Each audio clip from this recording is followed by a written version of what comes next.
Time does not pass. It feeds. Every second you live belongs to the clock.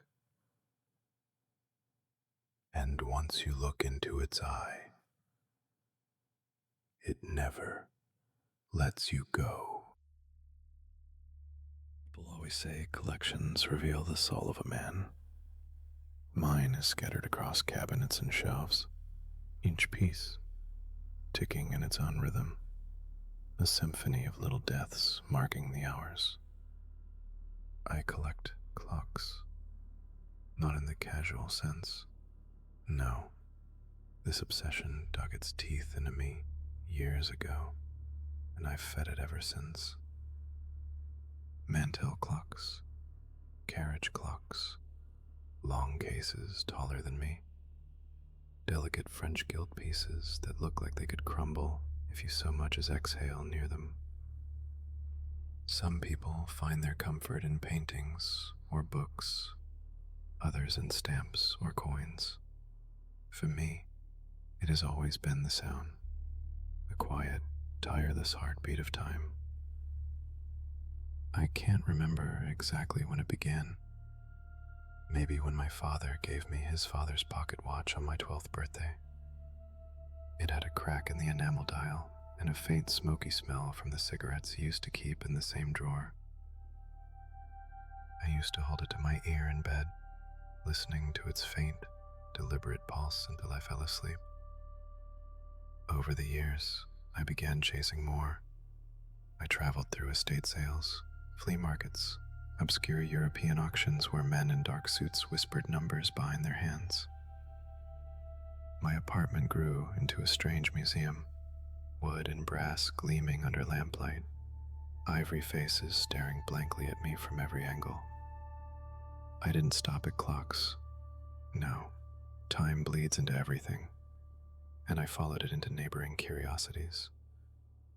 Sundials etched with Latin inscriptions, Victorian morning jewelry with tiny compartments for hair, antique calendars that stubbornly marked years long past. I told myself these were adjacent themes. Truth was, I was hungry, always hungry. Sometimes I'd invite friends over, if only to watch their unease grow. The room would seem harmless at first, but then the ticking, the hundreds of different ticks out of sync, climbing over each other like restless insects, would start to gnaw at them. Someone would eventually make a joke, usually about how my place felt like a funeral parlor. I'd laugh it off, of course, but deep down, I knew they were right. I told myself I was preserving history, saving beauty from being forgotten. But there's another truth I rarely admit, even to myself. Every clock I owned reminded me that time was passing, yet somehow mine was not. I kept the illusion at bay with more wood, more brass, more ticking hearts. And then, I read about it. A clock unlike any other. But that is for later. For now, all you need to know is this. My collection wasn't a hobby. It was a hunger. And hunger is the perfect bait for a curse. I first read about it in an obscure journal, one of those crumbling, moth-bitten magazines you only ever find in the back corners of dusty bookshops.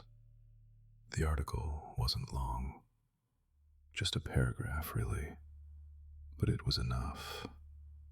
It spoke of a clock made not for telling time, but for keeping souls tethered to it. They called it la clepsydre éternelle, the eternal water clock. Supposedly built in the late 1700s by a French artisan who had dabbled in alchemy. Unlike ordinary clocks, it wasn't wood or brass, but glass. Glass so clear it looked like frozen air, etched with constellations that shifted depending on the angle of the light. Inside, instead of gears, it held a chamber of quicksilver that flowed endlessly. as though alive. The journal said the hands were carved from bone, not ivory, not enamel, but actual bone, polished to a milky sheen. They moved soundlessly, as if guided by an unseen hand, and at its crown, just above the dial, was the strangest feature. A small aperture, shaped like an eye. Some swore they had seen it blink. The article ended with a line that felt less like history and more like warning. Those who gaze too long upon its face forget themselves and find their hours stretched beyond the natural allotment. I should have laughed it off. A collector's myth, a fairy tale clock invented to lure fools like me deeper into obsession. But instead, I found myself staring at the page long after I'd finished reading. I traced the description with my finger, imagining it in my collection, imagining that frozen quicksilver pulse beside me in the dark, whispering that my hours would never run out. That was the first sign I should have stopped. After that article, the clock lodged itself in my mind like a splinter. I started asking around, writing letters to obscure dealers, chasing half-whisper groomers. Most people shrugged me off, a few laughed, but sometimes the answers were stranger. One antique dealer in Prague sent a single line in reply to my inquiry. Do not search for it. Time should not belong to you. No price, no photograph, no explanation, just that. Another time, at a flea market, I spotted a broken carriage clock. Nothing unusual, until I lifted it and found the words scratched inside the case with a trembling hand. The eye is always open. Still, I pressed on. The real unease came later, in small, almost domestic ways. I'd hear one of my clocks strike 13 instead of 12. A glass dome would rattle through, no breeze stirred the room. And once, while dusting the shelves, I found an unfamiliar watch resting neatly among my own collection. A simple silver hunter case, its dial blank, no numbers, no hands, just emptiness. I asked my wife if she'd bought it as a gift. She shook her head. My son swore he hadn't touched my cabinets. When I tried to open it again later, the watch was gone. I told myself I was tired, distracted, chasing shadows, but deep down, I knew something didn't want me to find that clock. And still, I kept looking. Clue came late, not through Europe or highbrow dealers, but right here in America. It was a letter, handwritten, no return address. The paper smelled faintly of mildew, the ink browned with age. I know what you seek. The clock waits where hours go to die. Come to Ashfield. Midnight, you will find the shop. Inside the envelope, there was only that note and a faded Polaroid. In the photograph, a glass shape that seemed to shimmer even though the picture was decades old. At its center, a blur of silver, almost as if the quicksilver inside had moved while the camera caught it, and above the dial, that impossible aperture, round, dark, a pupil staring back at me.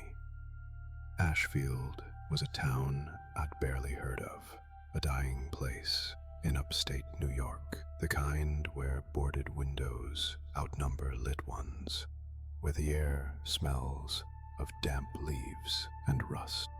I drove up alone, told my wife I had a lead on a rare piece, told my son I'd be home in a few days.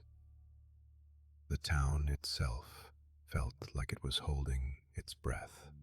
Streets empty, lamplight buzzing, and on the far end of Main Street, tucked between a laundromat and an abandoned movie theater, I found it. A shop with no sign, windows painted over from the inside. When I tried the handle, it wouldn't budge, but as the church bell struck midnight, I heard the bolt slide back. The door swung open on its own, and from the darkness inside, the smell drifted out: iron, varnish, and something cloyingly sweet, like flowers left too long in water. I stepped inside. The shop was nothing like I expected. From the outside, it had looked abandoned, but the inside, it was magnificent.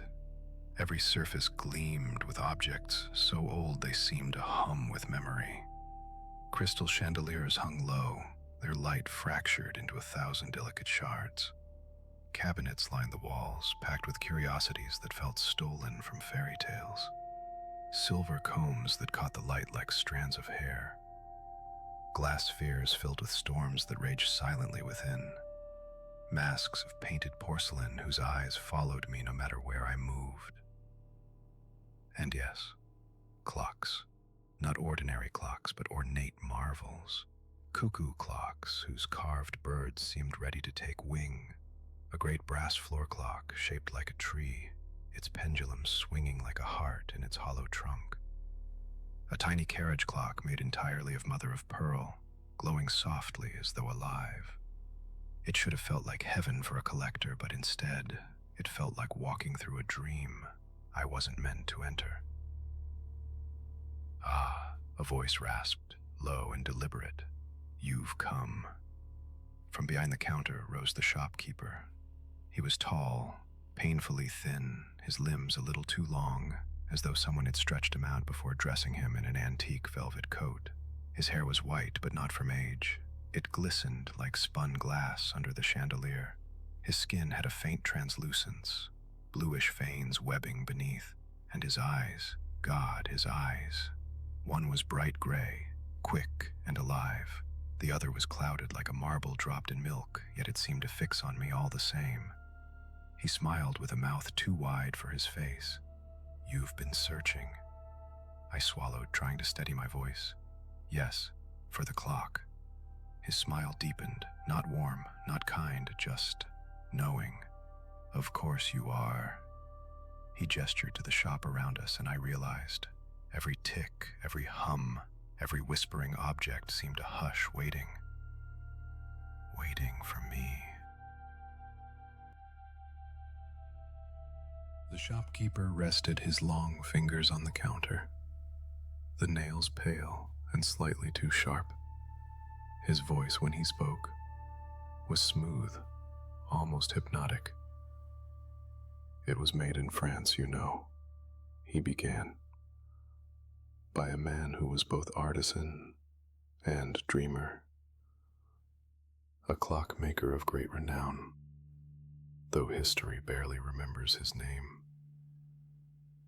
He wished to craft something that was not bound by the crude iron teeth of gears." I nodded, leaning closer. This was what I had come for. He used glass blown by Venetian masters, quicksilver harvested from the earth itself, refined until it behaved more like a living vein than a liquid. And the hands, his gaze flicked briefly to mine. They say they came from the bones of a saint, polished, delicate, eternal. His tone was calm, factual, like he was reciting from a catalog. But then it shifted, low and reverent. Yet those who gazed upon it swore they saw more than craft. They claimed the stars etched into the dome rearranged themselves each night to match the sky, that the quicksilver inside did not follow gravity, but intention, that if you stared long enough at the small aperture above the dial, he gestured vaguely to his own eye, it would stare back. I felt a chill work its way down my arms. Still I forced a laugh. Fairy tales.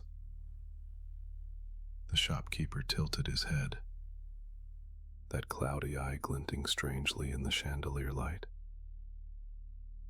Fairy tales, yes. Yet fairy tales endure longer than facts.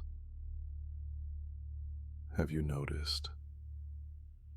I swallowed. My heart was thudding, not from fear exactly, but from something sharper. Anticipation. He leaned closer, lowering his voice as though sharing a confidence.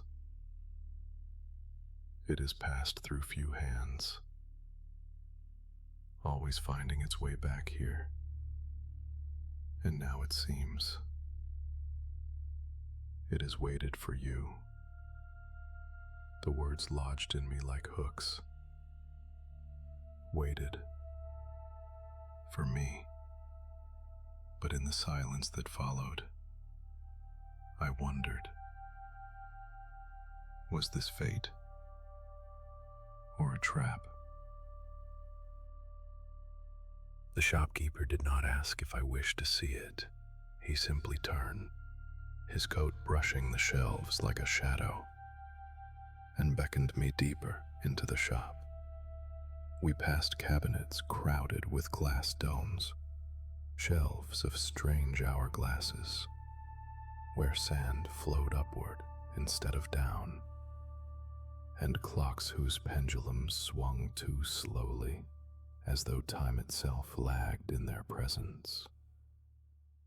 The air grew thicker, sweeter, the way a church smells after incense has settled into the stone. Finally, he stopped before a tall cabinet of black wood, carved with constellations. The glass door was veiled with a sheet of crimson cloth. Without ceremony, he drew it aside, and there it was, the eternal clock. Even through the glass, I could see the quicksilver pulse folding over itself like liquid breath. The dome shimmered with star maps etched so delicately that they seemed alive, shifting as I moved my head. The bone-white hands hovered, unnaturally still, though I knew they must have been moving. And the eye, the aperture at the crown of the clock, stared outward with impossible focus, not like an ornament, not like decoration, like a lid half closed, waiting to blink. I couldn't look away. Every other tick in the shop seemed to hush, like the hundreds of clocks around me had bowed their heads in reverence. "It is beautiful," the shopkeeper murmured. "Beautiful and patient." I pressed a hand against the glass of the cabinet, not daring to open it. My reflection warped across the dome of the clock, mingling with the stars etched there. For a moment, I could have sworn I saw myself moving inside it, alive, trapped. I stepped back, heart hammering. "Do I take it?" I whispered. "Or leave it?" The shopkeeper only smiled. I stood there far too long, staring through the glass as though it were the only window in the world. My hand trembled on the cabinet handle. I didn't want to open it, but I couldn't bear to walk away either. That single choice balanced in me like a blade. The shopkeeper said nothing. He only watched, one eye sharp, the other clouded, both burning into me with silent expectation. Finally, with a slow click, I opened the cabinet. The air that rushed out was warmer than the rest of the shop, fragrant with something sweet and metallic. It felt alive, like breath against my skin. I reached in. The clock was heavier than it looked, its glass impossibly smooth, almost oily under my fingers. The quicksilver inside shifted, as if aware of my touch, swirling in patterns that made no sense. Up close, the etchings of the constellations glowed faintly, not with any source of light, but as though they remembered stars that had once burned. The bone hands twitched ever so slightly, though no gears turned them, and the eye snapped open, not wide, just enough to reveal a blackness deeper than shadow, a depth that pulled at me, promising something vast, endless, and terrible. I stumbled back, clutching the clock to my chest before I even realized I had lifted it from its resting place. The shopkeeper smiled, thin and sharp. "It fits you." His voice was not approval, not warning, something else, something final. And for the first time, I knew I would never leave that shop the same man who had entered. Left the shop with the clock wrapped carefully in cloth, cradled like a newborn. The shopkeeper did not stop me, did not ask for payment. He only watched me go, with that mismatched gaze, as though he already knew the ending. From that day forward, my life was no longer mine. At first it seemed like a blessing. I had always been a sickly man, weak lungs, a tendency toward infections, a heart that stuttered now and then. But within weeks, all of it vanished. No colds, no pain, no fatigue. My doctor shook his head in wonder, saying I had the blood pressure of a young man. I should have been relieved. Instead, I felt watched. The clock sat in my study, its quicksilver pulse steady, its eye half-lidded, but never closed. And I began to notice, no matter where I placed it, the air in the room was always warm, the light always strange, as if bent by its presence. Still, I lived. I thrived. Years rolled by, and I did not age the way others did. My friends grayed and stooped. I remained upright, clear-eyed, steady. And then, at 65, came the car accident. The impact shattered the world into glass and metal. They told me later I was pulled from the wreck barely breathing, my chest crushed, my skull fractured. The doctors did not expect me to last the night, but I did.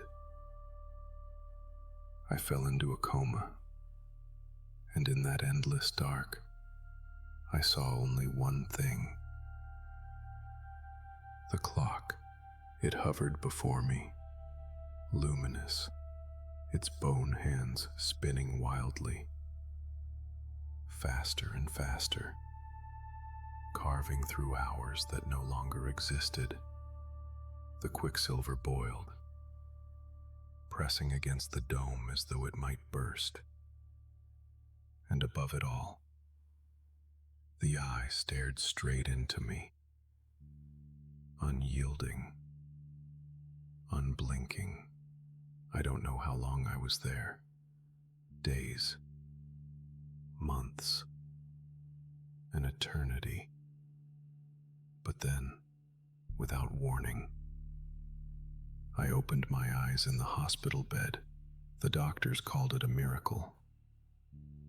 My wife wept at my side. I said nothing, because I knew it was not a miracle. It was the clock. It would not let me go. Now I am 87 years old. My health is as perfect as a young man's. My body has not withered. My hands do not shake. My heart has never once faltered since the day I lifted that clock. For years now, I have been burying my loved ones. Friends went first, then neighbors, then my son. And when the last of them, my wife, slipped away in her sleep, I understood that I had been left behind. Entirely, deliberately, cruelly. The day after her funeral, I returned to Ashfield. The shop was still there, waiting on that same forgotten street. Time had not touched it. Dust lay thick on the windows, but the bell above the door rang out the moment I pushed inside, as though it had been listening for me all along. And there he was, the shopkeeper. He looked exactly the same as he had decades ago. The same two long limbs, the same glass-like hair, the same mismatched eyes. He smiled faintly, not surprised at all. "I was wondering when you would return," he said. I placed the clock on the counter. My hands did not tremble, though my heart raged inside me. Tell me what this thing really is." His cloudy eye glimmered as if it held its own light. He leaned forward, his voice dropping to a tone almost tender.